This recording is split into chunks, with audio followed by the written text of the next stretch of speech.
Hello, I'm Anawiltus, and today on Science Fiction Power Scaling, I'm going to discuss how to scale weaknesses and hard counters.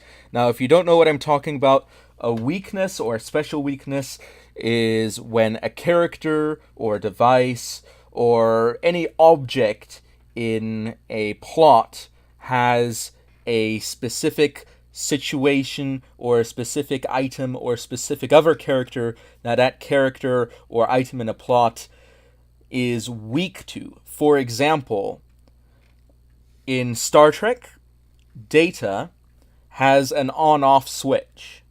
That could be considered Data's weakness because characters who are significantly weaker than Data can still hit his on-off switch and thereby render him unable to fight.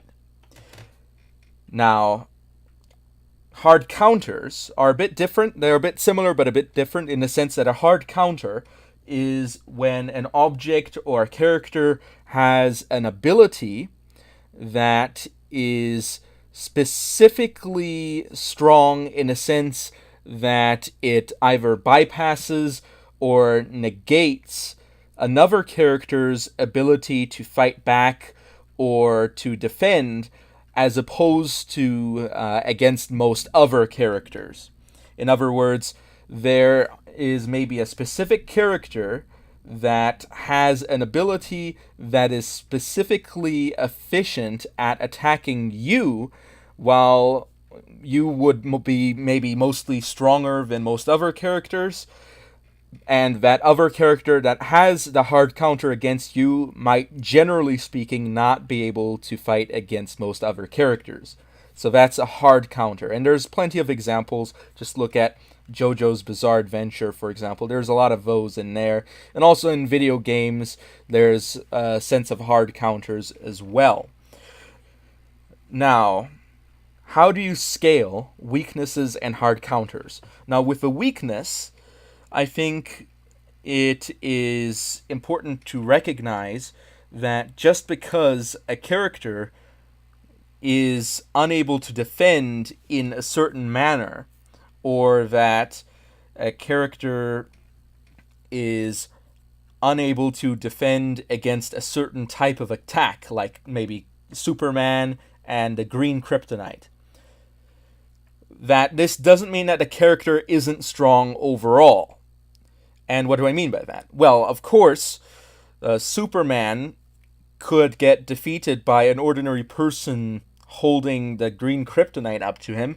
However, on the other hand, Superman could maybe defeat 1,000,000 people that don't have kryptonite of the same strength as the person with kryptonite. So the scale here needs to be balanced according to that. And with hard counters, you have a similar situation where you need to take into account what I like to call the generic power scale. What is the generic power scale? Well, the generic power scale, I think, is very important.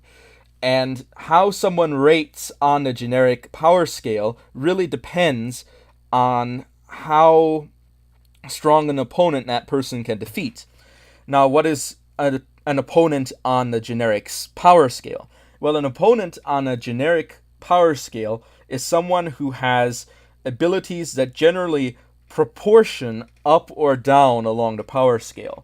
That is, if you have a character who's maybe twice as strong, maybe the character is also twice as fast, etc. And a good example would be a lot of characters, a lot of background characters in Dragon Ball Z, a lot of goons are somewhere on a generic power scale, although they still have some extra abilities like being able to shoot beams and such things that Dragon Ball Z has. So that's what I mean by a generic power scale. So if your power is specifically strong against someone else who has a certain power, but isn't strong against someone who doesn't have that power, then you won't really rate high on a generic power scale, even though you may be able to defeat someone who is significantly stronger than you are. And I think this is a good standard to have in power scaling, the generic power scale. So tell me what you think. Is that something you agree with? Is the generic power scale something that you think is a worthwhile concept in power scaling? Or is it something that is unuseful? Now, of course, I do want to make the qualification that there are some considerations to be had. For example, in a fight between certain characters, some characters are going to be able to spot the weakness of the defending character and be able to exploit it simply due to a high intelligence. So, of course, on a generic power scale, such characters may actually rate maybe at a similar level.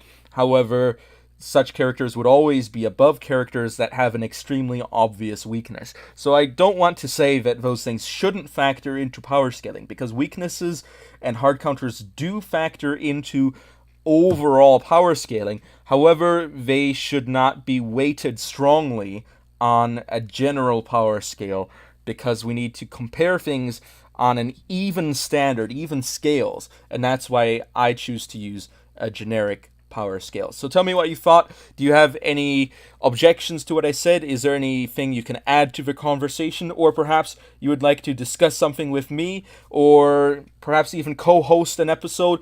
If you have any ideas, I'm always glad to take them. So thank you all for listening and watching, and I'll be seeing you all next time on Wiltos Over and Out.